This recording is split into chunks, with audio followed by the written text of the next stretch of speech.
अगं पण आपल्या मुलांची काळजी फक्त आपल्यालाच आहे का? अशोकरावांना नाही आहे का? उलट त्यांना तर जास्त काळजी वाटते, कारण अनिश आणि भैरवी दोघे अडचणीत सापडलेत म्हणून. अगं म्हणूनच त्यांनी ह्या सगळ्यांचा विचार करून तिची मंगळागौर करायचं ठरवलंय ना. आपण सगळे आनंदाने तिच्यात सहभागी होऊया ना, तिलाही बरं वाटेल. तुम्हा पुरुषांना ना काही कळतच नाही. आता काय? अहो ते अशोक भाऊजी कशाला त्या अनिशला पाठीशी घालतायत बरं? ते कुठे त्याला पाठीशी घालतायत? नाही तर काय, हे असे सगळे सणवार करायचे म्हणजे पाठीशी घालणं नाहीये. हे बघ, हे जे सगळं काही ते करतायत ना, ते आपल्या मुलीसाठी करतायत. तिला तिचा आनंद शोधता येत नसेल तर आपण तिला मदत करायला नको का? अगं हे बघ, ह्या निमित्ताने 4 माणसं येतील, तिलाही आनंद वाटेल, मग आपण तिच्यात भाग घ्यायला नको का? अहो पण हे बघ, आपण जर का अगदी मनापासून सगळ्या गोष्टी केल्या ना तर सगळं चांगलं होतं. म्हणून मी म्हणतो आपण त्याच्यात आनंदाने सहभाग घ्यायला हवा. ठीक आहे, माझ्या मुलीला जर चांगलं वाटणार असेल ना तर हे सगळं करायला मी तयार आहे. चांगलं आहे. मग एक काम कर, तू तसं भैरवीला कळव.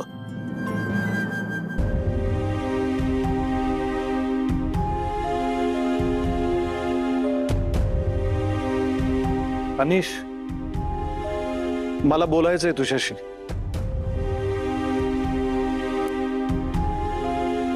मी काल जे काही वागलो, जे काही बोललोय त्याबद्दल सॉरी. अनिश, तुला आठवतं आपण लहानपणी सायकल रेस करायचो? अशीच एकदा सायकल रेस करता करता आपण दोघंही पडलो होतो. आपल्या दोघांनाही मजबूत लागलं होतं. आपण दोघंही रडत होतो, पण रडता रडता सुद्धा आपण एकमेकांशी खूप भांडत होतो.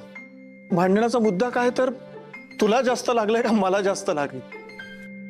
अनिश, काल पुन्हा आपलं तसंच भांडण झालं, पण यावेळी तुला जास्त लागलं होतं रे.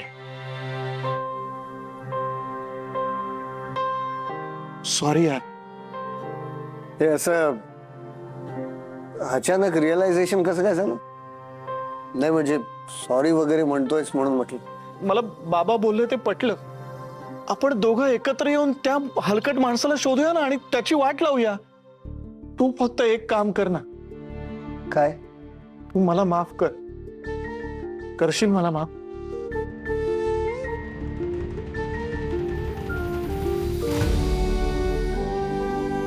हे अनिश, अरे सोड ना, माफ कर ना. आता काय हात जोडू का? हे बघ, मी खरंच हात जोडतो आणि मनापासून माफी मागतो. मला प्लीज माफ कर ना.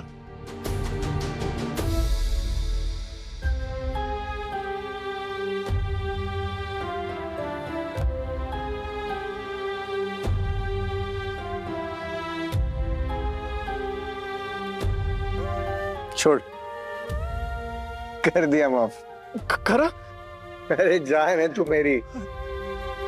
हा, thank you thank you thank you so much. चल. अरे आज नको रे, मूड नाही आहे. अरे तिकडे नाही रे, तुझ्या घरी चल. कशाला? तुला जसं सॉरी म्हणालो तसं अशोक काकांना पण सॉरी म्हणायचंय. ते घरी नाही आहेत, ऑफिसला गेलेत. इनफॅक्ट एक शब्दही बोलत नाही मी त्यांच्याशी. माझी हिंमत होत नाही रे त्यांच्या समोर उभं राहायची. नजरेला नजर भिडवू शकत नाही मी. हे मग नकोच मिळवूच नजर. डायरेक्ट पायावर लोटांगण घाल. अरे वडील असतात ना, ते आपल्याला माफ करतात. अनिश, एकदा जेन्युइनली तुझी बाजू अशोक काकांसमोर आणि भैरवी समोर मांड. आणि मला सांग अनिश, तुझ्या प्रॉब्लेम्स पासून तू अजून किती दिवस पळणार आहेस? कधी ना कधीतरी फेस करावं लागणारच आहे ना. मग कर ना फेस. आय एम शुअर यातनं काहीतरी मार्ग नक्कीच निघेल. आणि डोंट वरी, आता हा तुझा भाऊ आहे तुझ्या बरोबर.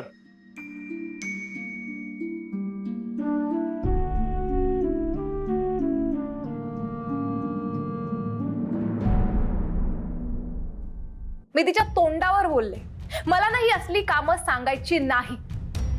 बॉस झाली म्हणून काय वाटेल ते ऐकू का मी तिचं? एकतर ना तिला प्रेशर हँडल होत नाही. सगळी कामं आम्हीच करतो आणि क्रेडिट घ्यायचं असेल ना तर ही सगळ्यात पुढे. युजलेस. बरं ऐक, मला ना एक सांगायचं होतं तुला.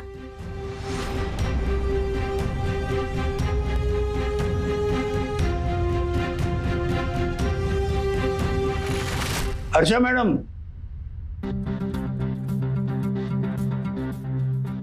नाही आवडलं, अजिबात नाही आवडलं.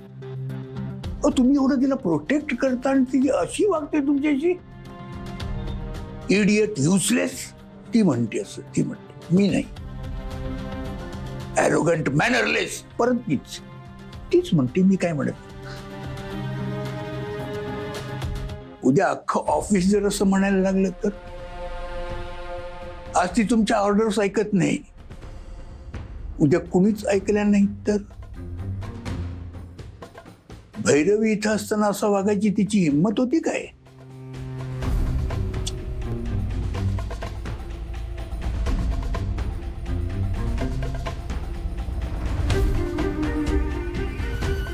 तृप्ती, मगाशी कोणाशी बोलत होतीस?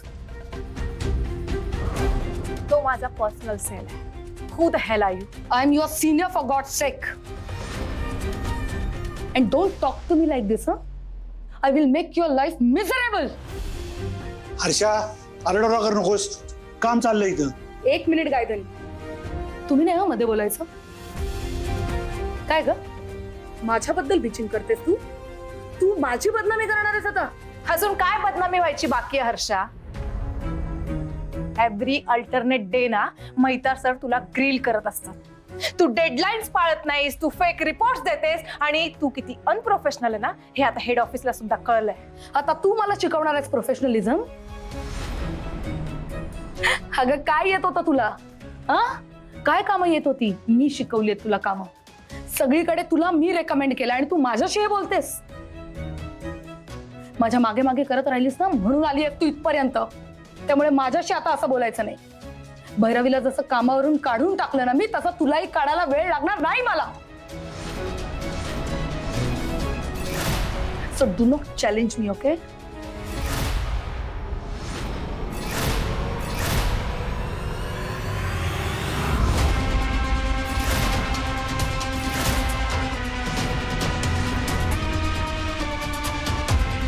काय म्हणालीस? भैरवीला कसं बाजूला केलंस तू? नाही ते मी कळलं मला. मला हे ऐकायचंय की तू भैरवीला कसं बाजूला केलंस. गपचूप सांग, का भोंजाळेला विचारू?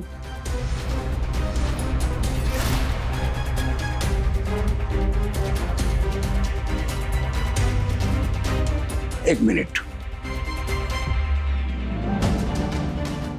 हॅलो मेहता साहेब, मला तुमच्याशी थोडं बोलायचं आहे. तुम्ही इथं येताय का मी तिथं येऊ?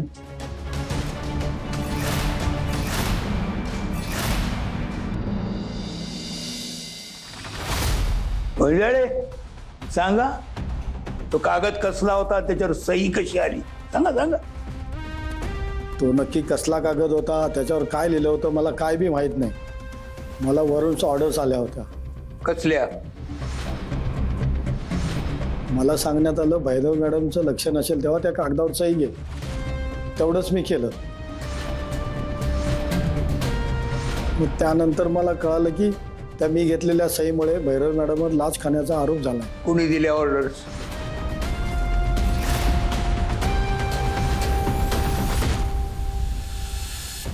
व्हॉट रबिश, माझा या प्रकरणाशी काही संबंध नाही. No no sir, you can't get away with this. आणि तुम्हीच मला सांगितलं होतं ना, भैरवीला बाजूला केलंस तर तुला टीम लीडर बनवेन म्हणून.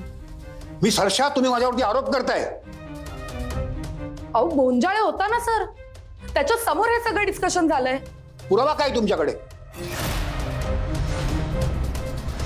हा पिऊन, याच्या जीवावर तुम्ही बोलताय का हो? किती पैसे दिलेत त्याला? Now this is the limit sir. तुम्हाला भैरवीला काढून टाकायचं होतं म्हणून तुम्ही मला कॉन्टॅक्ट केलात आणि हे सगळं जे झालंय ना हे तुमच्या सांगण्यावरून झालंय. आणि ह्या आधी तुमच्या ऑफिसमध्ये 2-3 वेळा आलो पण आम्ही, तेव्हा तुम्ही काय बोललात? की मी सगळं मॅनेज करतो म्हणून. हाऊ डेअर यू, कुणाशी बोलताय तुम्ही? तुम्हाला काय कळतंय का? मी तुमच्या अगेन्स्ट बदनामीची केस करू शकतो, हे लक्षात ठेवा. ठीक आहे मग करा. आता अख्ख्या ऑफिस समोर नाही तुमची बदनामी केली ना तर नावाची हर्षा रणदिवे नाही मी. बस, तुम्ही किती नीच आणि नालायक आहात ते आता तुम्हाला कळलंच असेल. तुमच्यासारखी माणसं कुणाचीच नसतात. हर्षा, शहाणी जर असशील तर यांच्या सांगण्याप्रमाणे काहीही करणं बंद कर. आणि मेहता साहेब, मी जर पोलीस स्टेशनला जाऊ नये असं जर तुम्हाला वाटत असेल तर भैरवीला परत बोलवा. मला तुम्ही ऑर्डर करायची नाही. हा, तुमच्याकडे काय पुरावे आमच्या विरोधात की आम्ही मुद्दाम केल्याचा? पुरावे गोळा होतील हो, पण तुमच्यामुळे कंपनीची बदनामी झाली असं सांगून तुम्ही भैरवीला काढलं तर तसं तुम्हालाही काढतील एवढं मी नक्की बघेन. तेव्हा शहाणे असाल तर भैरवीला कंपनीत मानानं बोलवा, आजच्या आज.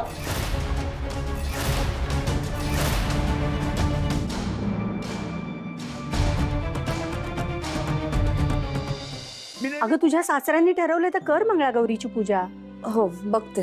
बघते नाही हा, तयारीला लाग. बरं तुमच्या किती नातेवाईकांना बोलवायचंय? नाहीतर एक काम कर, पल्लवीच्या वेळची ना वेणुताईंची लिस्ट आहे, ती भाऊजींना शोधायला सांग. तसंही त्यातल्या फार लोकांशी तुमचा संबंध उरला नाहीये, त्यामुळे कुणी येणार नाही जास्त. बरं आपल्या नातेवाईकांना तू फोन करतेस की मी करू? आई ऐक ना, मला नाही ह्याच्यात काही इंटरेस्ट. बरं ठीक आहे, मी करते आमंत्रण. अगं मला मुळात या मंगळागौरीतच इंटरेस्ट नाहीये. मला कशातच इंटरेस्ट नाहीये हल्ली. अगं हो बाळा, समजू शकते मी, पण हे बघ काही रीतिरिवाज असतात ते करावेच लागतात. प्लीज प्लीज माझ्या मागे नको लागूस आता. ए बाबांना पण स्पष्टपणे सांगणार आहे मी काहीही करणार नाहीये. आणि घरात एवढे प्रॉब्लेम सुरू असताना तर नाहीच नाही. अगं कधी संपणार आहेत तुमच्या घरातले प्रॉब्लेम्स आणि कोण सोडवणार आहे ते? भैरवी हे बघ, मला उगीच चिडायला लावू नकोस हा. तू मंगळागौरीची पूजा करणार आहेस म्हणजे करणार आहेस. ठेवते मी.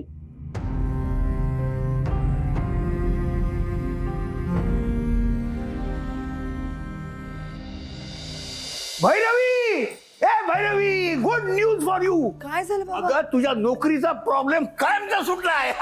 म्हणजे आजोबा तुम्ही सगळा सीन सॉर्ट केला? हा. सो माऊ आता परत ऑफिसला जाऊ शकते ना? Oh my god, thank you so much आजोबा, you are such a pro. Mau जॉबचं झालं. आजोबा you are such a pro. अगं प्रो मी नाही, तुझी मावशी आहे, मावशी.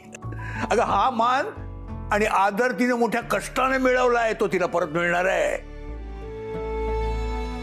पण परत जर त्याने काही वेगळ्या प्रकारे तिला त्रास द्यायचा प्रयत्न केला तर ते आहेत आणि मी आहे. अन्याय सहन करणं हेही चूकच आहे आणि मी ती चूक करणार नाही. माऊ तू रडू नकोस ना आता. You're a boss lady, you're a rock star. मी नाही समा, तुझे आजोबा रॉकस्टार आहेत. हे सगळं त्यांच्यामुळे शक्य झालंय. थँक्यू बाबा. का? माझ्यामुळे तुला नोकरीवरून काढणार होते म्हणून?